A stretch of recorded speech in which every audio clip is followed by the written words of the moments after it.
he comes again off the turnover, and he slams it home! Outstanding girls basketball matchup between the... Good afternoon and welcome to Unscripted with SkoodSports. I'm John Skoudris, bringing you all the sports that fit into one video. Today, we recap Week 1 of the NFL season, and what a week it was. We saw the Philadelphia Eagles defend their Super Bowl championship by opening up with an ugly victory with a strong defensive performance against Matt Ryan and the Falcons on Thursday night. We saw the Cleveland Browns, for the first time since 2004, not lose their opening week game, even if they continued their winless streak in Week 1 by tying the Pittsburgh Steelers. And we saw Sam Darnold last night put together an impressive performance after a bad start to get the Jets a 1-0 record by trouncing Matt Patricia and the Lions. We begin, though, with the Philadelphia Eagles and the Atlanta Falcons on Thursday night. Of course, this game had Matt Ryan taking on Nick Foles in a rematch of last year's divisional round playoff, a game that I predicted the Falcons would come out on top in, but I underestimated again the Philadelphia Eagles' abilities on defense. The Eagles overcame a slow start from the offense, just 117 passing yards from Nick Foles in the game, and some mistakes on special teams, including Trey Sullivan, who idiotically touched the ball on a punt that gave the Falcons the ball directly back. Trey Sullivan was unceremoniously cut less than 24 hours later, with Nigel Bradham coming back from being suspended and then added to the practice squad today by the Eagles was Trey Sullivan. The Eagles winning this one 18-12, thanks really solely to that defense. They made that huge stop on 4th and goal early on in the game on the first drive and really rode the momentum the rest of the way. Julio Jones was able to get his from Matt Ryan as Julio finished on the day with an impressive performance, 10 catches for 169 yards. Matty Ice overall, though, not good, 21 of 43 for 251 on that interception that was picked off by Rasul Douglas right after Chris Collinsworth and Al Michaels were talking trash on Douglas for coming in for Darby. Love to see those two clowns get theirs after their unimpressive broadcast in last year's Super Bowl. Meanwhile, for the Eagles offensively, Jay Ajayi, 62 yards and 2 touchdowns. Darren Sproles looked solid as well. He only had 10 yards on 5 carries, but 4 catches for 22 yards, including a huge catch and run on 3rd down on their game-winning drive that kept the drive going, and the Eagles win this one to improve to 1-0.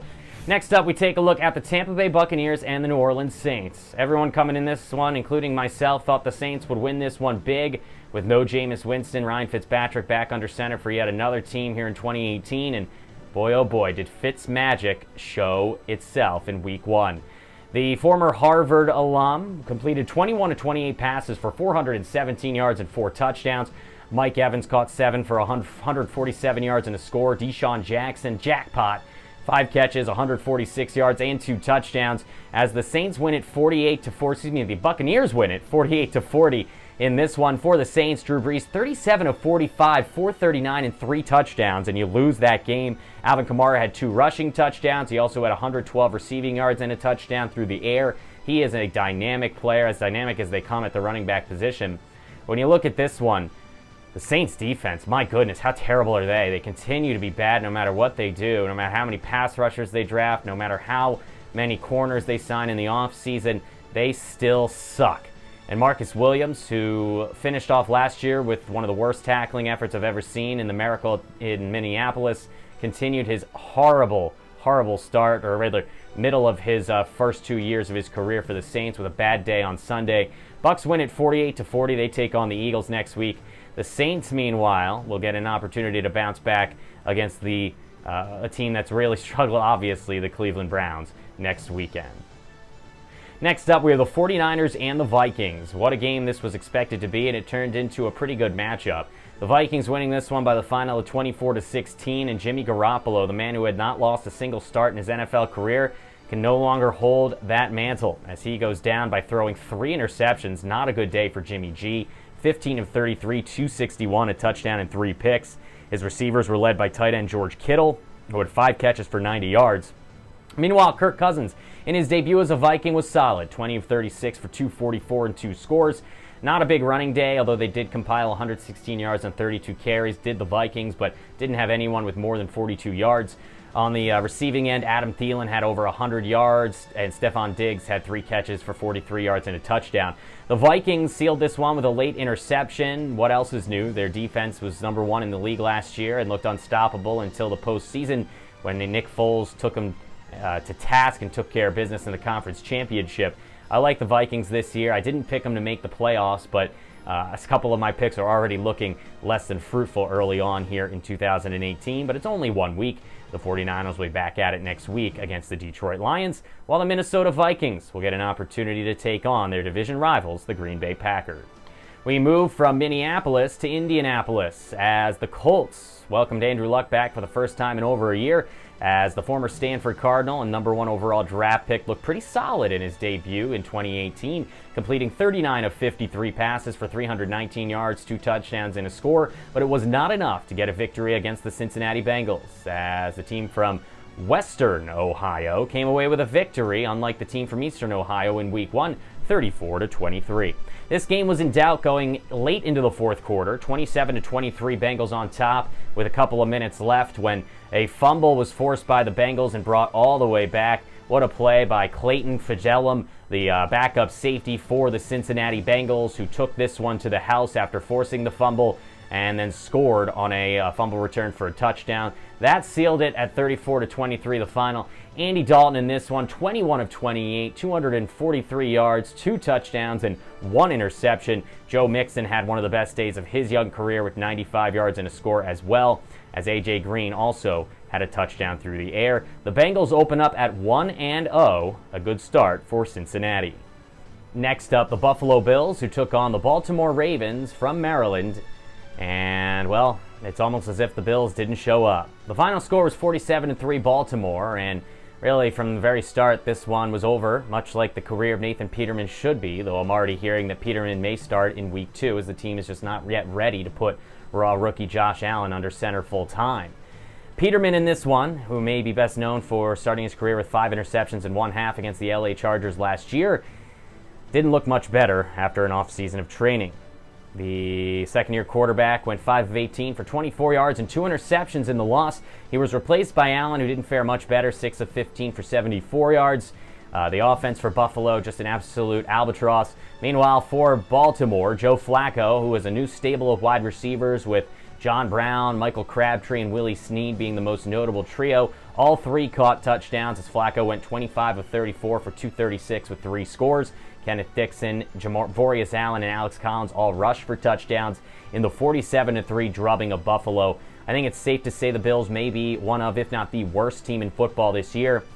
And it's going to be interesting to see what they do, because Sean McDermott's a guy, obviously, whose first year was the coach last year. Brought him to the playoffs in his first year at the helm, but was only 9-7. It's not like he put together a banner year, although I guess it's a banner year for Buffalo fans. If the team goes 2-14 or 1-15 this year, what do? I imagine they'll keep McDermott around, but they're going to have to see big improvements from Josh Allen once they do get him under center.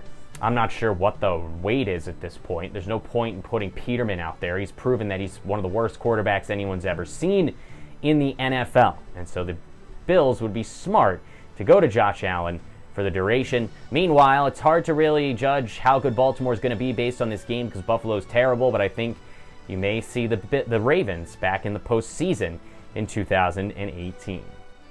Next up, we move to Northern Jersey as the New York Giants kicked off their campaign against the Jacksonville Jaguars. Of course, the Giants had one of their worst seasons in over a decade last year, picking 2nd overall in the draft, took Saquon Barkley out of Penn State, and the Jaguars, who had one of their best seasons ever, certainly in over a decade, as they went to the conference championship last year. A tough battle throughout this one, but the Jaguars defense proved why it's so heralded coming into 2018. They shut down the Giants and held them without a touchdown through the first 3 quarters as the Jaguars led it 20-9 late in the game before Saquon Barkley broke out for a 60-plus yard touchdown run. The rookie running back finished with 106 yards in that score. Eli Manning, meanwhile, well, typical Eli day, 23 of 37, 224 and an interception.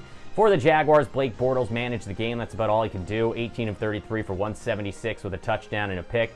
I'm still concerned about the Jaguars' lack of weapons on offense.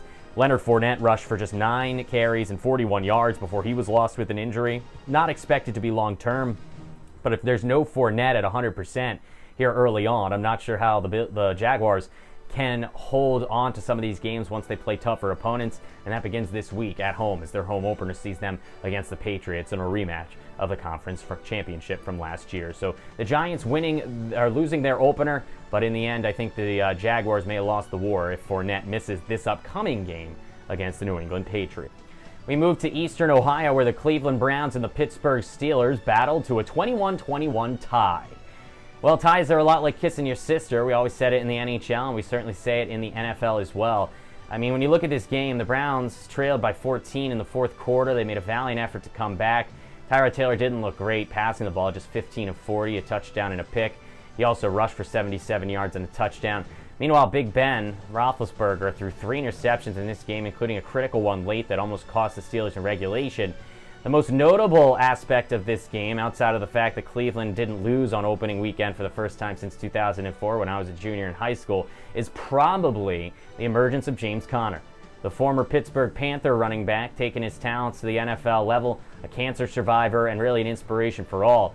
Conner out there because Le'Veon Bell, the superstar running back who has angered his teammates by sitting out here early on in the season because he wants a long-term deal.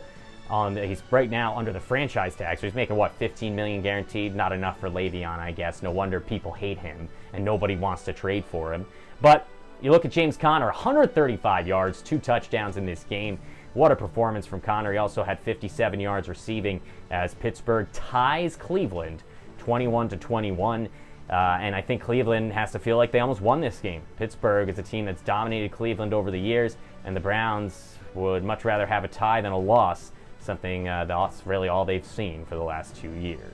The defending AFC champions kicked off their 2018 campaign against the Houston Texans as Deshaun Watson took his talents back to Foxborough for the first time since he and the Texans lost a great battle against them on a last-second Brandon Cooks touchdown pass last year. Bill O'Brien, of course, taking on his former mentor in Bill Belichick, and as is usually the case, the Belichickian apprentices not getting the job done once they get head coaching roles. Of course, O'Brien has made the playoffs a couple of times in the past. He's won a playoff game with some poor quarterbacks, but in this one, Deshaun Watson and company looked overmatched, and there's no reason other than just looking at their offensive line. The Texans have one of the worst offensive lines in football, and that continued here in Week 1. Deshaun was harassed throughout the day, 3 sacks. He gave up a fumble. He threw an interception, completed just 50% of his passes. Meanwhile, for the Patriots, Tom Brady was the Brady of old. 3 touchdown passes, 277 yards, and Rob Gronkowski showed that he's not anywhere close to being done in the NFL. 7 catches for 123 yards and a score, as New England wins this one 27-20. One of the big sticking points from this one is late in the first half when Gronkowski made a catch along the sideline that replay showed he was actually out of bounds on. The NFL, with less than 2 minutes left, is supposed to, of course, automatically review that. The Patriots ran up and hurried and didn't give the NFL time to review the play, and because of that, the Texans didn't get an opportunity to have the play reviewed. And a lot of people are criticizing Bill O'Brien for not calling timeout, allowing the NFL time to look at it. Bill O'Brien came out after the game and said, "Hey, it's not my job to do the NFL's job and to call timeouts for them." The counter argument is that there was only 40 seconds left, you were on defense, and you had all 3 timeouts, so what are you saving them for in the first half? I kind of agree with both sides. It's not Bill O'Brien's job to do that, but at the same time, you have to know the importance of that play. It ultimately led to a Patriots touchdown, a 21-6 halftime lead that they would go on to hold 27-20 in their win over Houston. From New England down to South Beach we go, as the Miami Dolphins won their debut in 2018 over first-year coach Mike Vrabel and the Tennessee Titans. The final score was 27-20, but this game is notable for the fact that it lasted almost 8 hours due to numerous weather delays with hurricanes and whatnot down there in South Florida. The game started at 1. It didn't end until around 8 p.m. Eastern time as Miami wins at 27-20. Ryan Tannehill playing for the first time since late in 2016, 20-28, 230 yards, 2 scores, and 2 picks. He was okay. It wasn't anything to really write home about. Kenny Stills had the big day for the Miami offense with 4 catches for over 100 yards and 2 touchdowns. Meanwhile, for Tennessee, of course, first-year coaches didn't fare well in Week 1. They went 0-7, but it wasn't a good day for Marcus Mariota. He went just 9 of 16 for 103 yards and 2 interceptions before being sat down with an injury. Blaine Gabbert came in and looked atrocious, as he always does, as the Titans lost this one 27-20. Tough loss for the Titans early on because they got a couple of division games coming up and then the Philadelphia Eagles, so it's not going to get any easier for Mike Vrabel. They're going to have to pick off a few along the way. And a big win for the Dolphins as they join the Jets and the Patriots as winners in the AFC East in Week 1. Moving along to the games that started after 4 p.m. Eastern Time, unlike the Miami game that started at 1 and ended way after 4 p.m. We go to sunny Southern California, where the Los Angeles Chargers were unable to overcome a slow start to beat a very revved up Kansas City Chiefs squad as the Chiefs win this one 38-28. Los Angeles was playing in front of a less than capacity crowd at the 30,000 seat StubHub Center, but even more concerning, the second year LA franchise played mostly in front of red shirts, as Kansas City Chiefs fans made the trip to Los Angeles, as has been the case through their first 9 games in LA at StubHub Center, and it continues to show that Alex Spanos is nothing more than a greedy, rich SOB for moving the team from San Diego to Los Angeles, where he will literally have no fans. You talk to people in Los Angeles on Twitter or in person, they say, we're not fans of the Chargers, we're Rams fans. No one wanted the Chargers to come. They only came because of the dollar, because they got money for doing it, and now they're in a couple of years they're going to be playing in the new stadium that Rams owner Stan Kroenke built. It's so embarrassing to look at this team and look at what's going around when you have so much talent on the squad, and in the end they're not able to win at home because of the fact that they have no fans. But when you look at this game directly, the play on the field, the things that stand out, 2 things. Patrick Mahomes, what a debut. 15 of 27, 256, 4 touchdowns, no interceptions, and Tyreek Hill. What a player this little man is. After being really unheralded out of a small school, an undrafted player, a guy who came in with no pedigree, what a pedigree he has built. He had 7 catches for 169 yards and 2 touchdowns. And he had this 90-plus yard punt return for a touchdown in the first 3 minutes of the game. That gave Kansas City the edge early. KC would take a 14-0 lead on their way to a 17-6 halftime lead, and then they would run LA right out of their own building. 38-28 the final, as the Chiefs beat the Chargers for the 9th straight time. Moving back across the country to Charlotte, North Carolina, the Carolina Panthers defense got off to a stellar start, even without Thomas Davis, who's suspended for the first 4 games of the year. They shut Dallas down without a point for over 3 quarters until the Cowboys finally got in the end zone on his Ezekiel Elliott touchdown run. Zeke finished with just 69 yards rushing, as Dak Prescott was unable to find open targets all day. He was underthrowing players as well, finishing 19 of 29 for $170 with no scores. And meanwhile, Cam Newton, not a great day offensively, 17 of 26, 161, no scores, but he did have 58 yards rushing to lead the Panthers, including a touchdown run.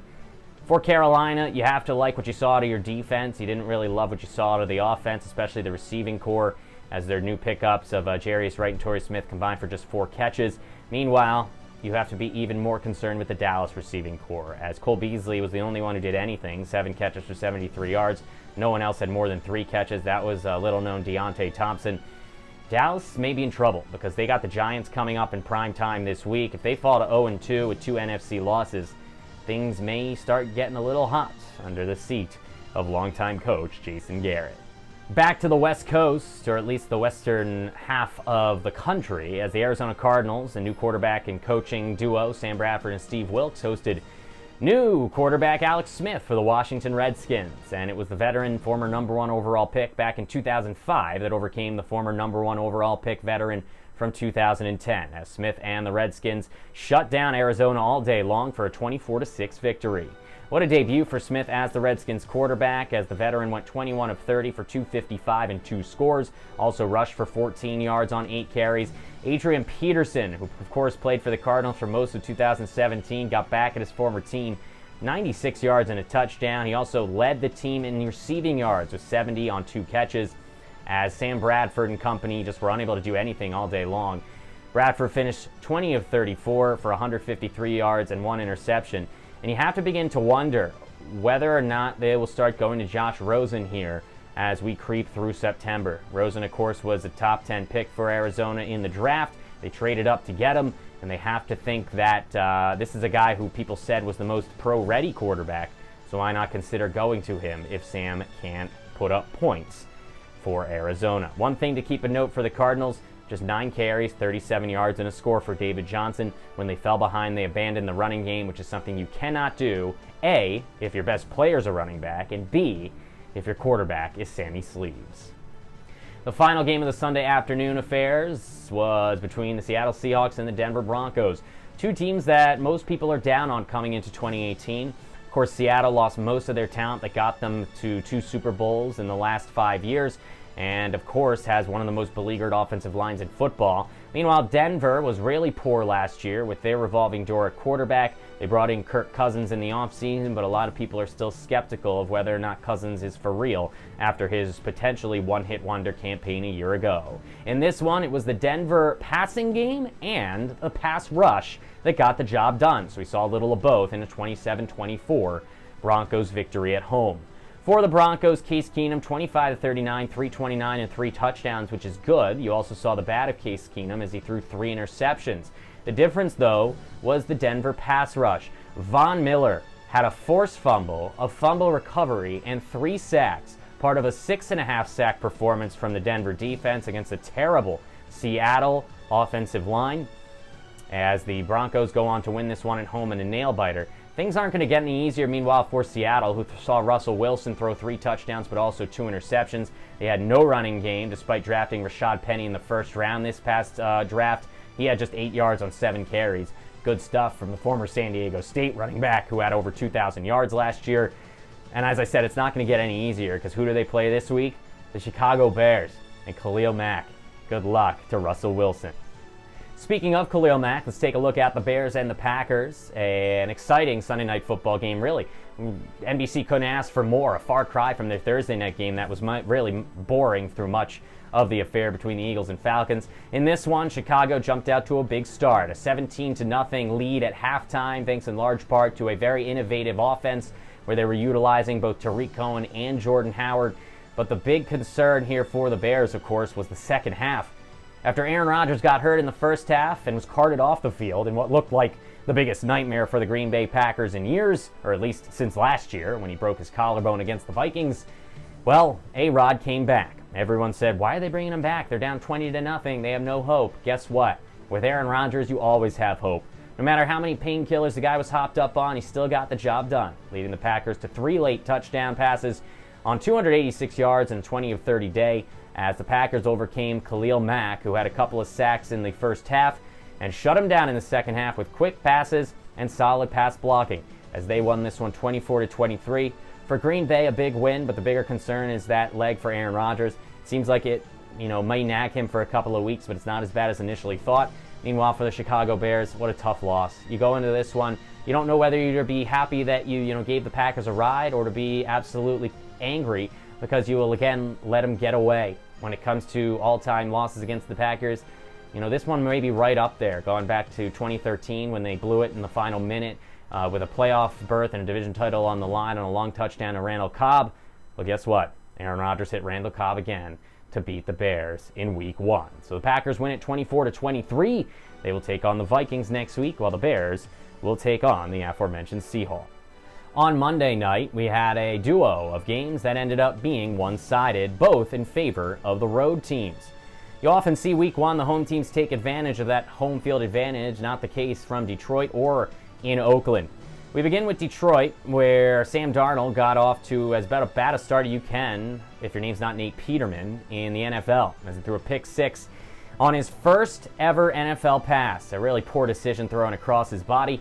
It was ultimately returned for a touchdown, but that was all that the fans in Motown would get to cheer for throughout this one, as the Jets would go on to win it 48-17, largely in part because of 2 things: a turnover-forcing defense and an offense that limited the turnovers and the mistakes after that first play.